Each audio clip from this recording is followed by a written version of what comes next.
Hello my dear friends, આજના વિડીયોમાં આપણે કોઈ એક ગુજરાતી પેરેગ્રાફનું અંગ્રેજીમાં કેવી રીતે ટ્રાન્સલેટ કરી શકીએ તેનો અભ્યાસ કરીશું. આના પહેલાં પણ મેં એક વિડીયો બનાવેલો હતો. આજે આપણે આ પેરેગ્રાફનું અંગ્રેજીમાં કેવી રીતે ટ્રાન્સલેટ કરી શકીએ તે જોઈએ. બે ભાઈઓ હતા. મોટા ભાઈનું નામ શાહરૂખ હતું, નાના ભાઈનું નામ સલમાન હતું. તો આવી રીતે આ પેરેગ્રાફમાં મોટા ભાગના વાક્યો છે તે ભૂતકાળ અને પૂર્ણ ભૂતકાળના છે. કારણ કે હતું, હતા એવા બધા આવે એટલે એ ભૂતકાળમાં વાક્ય આપેલા હોય. તો આ પેરેગ્રાફનું આખા પેરેગ્રાફનું અંગ્રેજીમાં આપણે ટ્રાન્સલેટ કરશું. પેલું છે બે ભાઈઓ હતા. એક વાક્યનું જ આપણે ટ્રાન્સલેટ કરવાનું હોય. પેરેગ્રાફ ગમે તેવડો હોય, એક વાક્યનું આપણે ટ્રાન્સલેટ કરતા જશું. એવી રીતે આખા પેરેગ્રાફનું ટ્રાન્સલેટ થઈ જશે. બે ભાઈઓ હતા.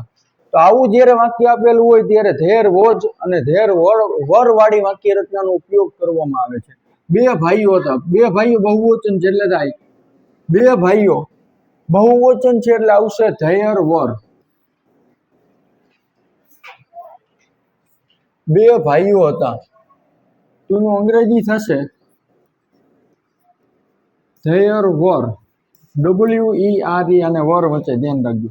WERE. બે ભાઈઓ એટલે થાય ટુ અને ભાઈઓ એટલે બ્રધર્સ. બે ભાઈઓ હતા તો થાય ધેર વર ટુ બ્રધર્સ. મોટા ભાઈનું નામ શાહરૂખ હતું. મોટા ભાઈને અંગ્રેજીમાં કહેવાય ધ એલ્ડર બ્રધર. મોટો ભાઈ એટલે થાય ધ એલ્ડર બ્રધર.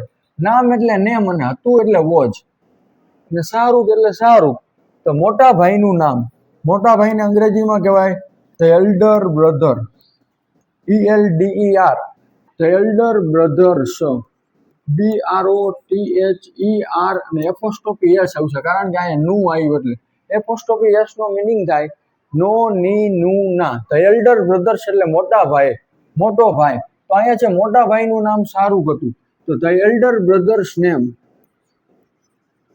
હતું એટલે was. The elder brother's name was. Shahrukh એટલે Shahrukh.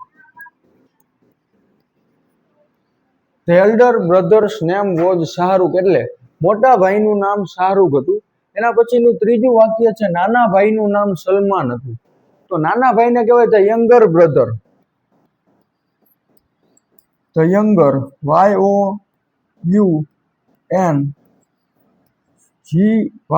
YOUNGER. The younger brother's.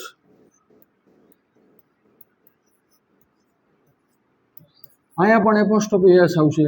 The younger brother's name was Salman. નાના ભાઈનું નામ સલમાન હતું તો એનું અંગ્રેજી થાય the younger brother's name was Salman. પછી છે શાહરૂખ પૈસાદાર હતો. પૈસાદારને અંગ્રેજીમાં કહેવાય રીચ અને હતો એટલે શાહરૂખ એક વચન છે એટલે વોજ આવશે. શાહરૂખ પૈસાદાર હતો તો શાહરૂખ વોઝ. પૈસાદાર એટલે થાય રીચ. RICH. શાહરૂખ પૈસાદાર હતો તો શાહરૂખ વોઝ રીચ. પછી છે સલમાન ગરીબ હતો. સલમાન ગરીબ હતો તો ગરીબને અંગ્રેજીમાં શું કહેવાય તે બધા જાણો જ છો તમે, પુઅર. સલમાન વોઝ. સલમાન એક વચન છે એટલે વોઝ આવશે. હતો આવ્યું એટલે વોઝ. સલમાન વોઝ પુઅર એટલે સલમાન ગરીબ હતો. પછી છે તેઓ શહેરમાં રહેતા હતા. તેઓ એટલે બંને ભાઈ. તે એટલે તેઓ.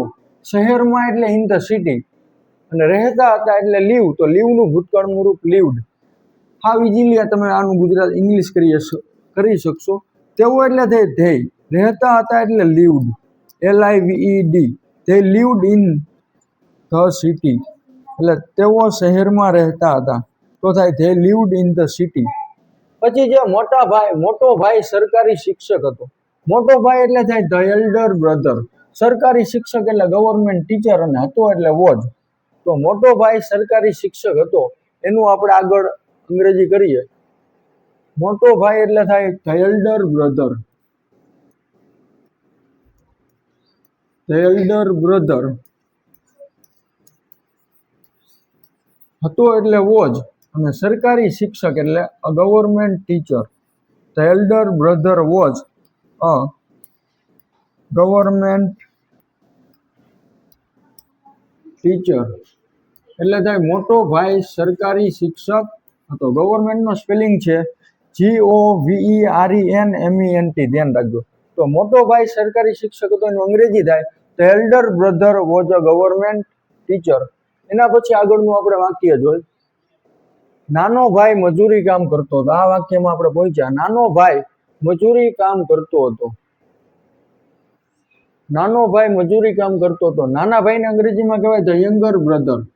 નાનો ભાઈ એટલે થાય ધ યંગર બ્રધર.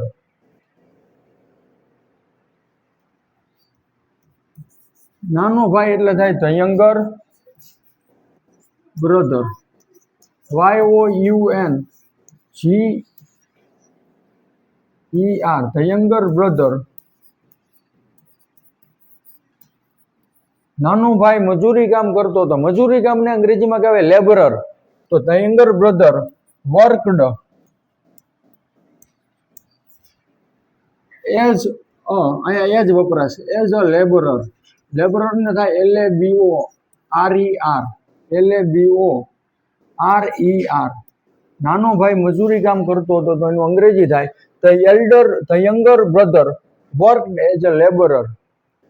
એના પછીનું આપણે વાક્ય જોઈ, શાહરૂખને 2 છોકરાઓ હતા. શાહરૂખને 2 છોકરાઓ હતા તો એની ઇંગ્લિશ થશે શાહરૂખ હતા એટલે અહીંયા વોજ નહીં આવે, હેડ આવશે. શાહરૂખ હેડ. 2 છોકરાઓ એટલે 2 બોયઝ. શાહરૂખને 2 છોકરાઓ હતા તો એનું અંગ્રેજી થાય શાહરૂખ હેડ 2 બોયઝ. એના પછીનું વાક્ય છે, સલમાનને 2 છોકરીઓ હતી. અહીંયા પહોંચ્યા આપણે. સલમાનને 2 છોકરીઓ હતી તો સલમાન હેડ 2 એટલે થાય 2 અને છોકરીઓ એટલે ગર્લ્સ. સલમાનને 2 છોકરીઓ હતી તો એનું અંગ્રેજી થશે સલમાન હેડ 2 ગર્લ્સ. અહીંયા હેડ વપરાશે, ધ્યાન રાખજો. સલમાન હેડ 2 ગર્લ્સ. એના પછીનું આપણે વાક્ય જોઈ, શાહરૂખને મોટું ઘર હતું. અહીંયા પહોંચ્યા. શાહરૂખને મોટું ઘર હતું. શાહરૂખને એટલે શાહરૂખ. હતું એટલે અહીંયા હેડ આવશે. શાહરૂખ હેડ. મોટું ઘર એટલે થાય big house. Shahrukh had a big house. એટલે શાહરૂખને એક મોટું ઘર હતું તો થાય Shahrukh had a big house. અને એના પછી લાસ્ટ સેન્ટેન્સ છે, સલમાનને તે જ શેરીમાં નાનું ઘર હતું. સલમાનને તે જ શેરીમાં નાનું ઘર હતું તો સલમાનને નાનું ઘર હતું. પેલા એનું ઇંગ્લિશ કરી લઈ. સલમાન હેડ મોટું એટલે બિગ તો નાનું એટલે small. Salman had a small house. તે જ શેરીમાં તો એ અન્ય શબ્દ છે ઓન ધ. તે જ શેરીમાં એટલે શાહરૂખ જે રહેતો હતો તે જ શેરીમાં. ઓન ધ સેમ અને શેરી એટલે સ્ટ્રીટ. STREET. સલમાનને તે જ શેરીમાં નાનું ઘર હતું તો Salman had a small house on the same street. તો મિત્રો આવી રીતે તમે કોઈ પણ વાક્યનું અંગ્રેજી છે તે કરી શકો છો. ગમે તેવડો પેરેગ્રાફ આપેલો હોય આવી રીતે વાક્યો છૂટા પાડીને તમે અંગ્રેજી કરો એટલે ઇઝીલી છે તેનું અંગ્રેજી થઈ જશે. તો મિત્રો આનો જો તમારે સ્ક્રીનશોટ પાડવો હોય તો પાડી શકો છો.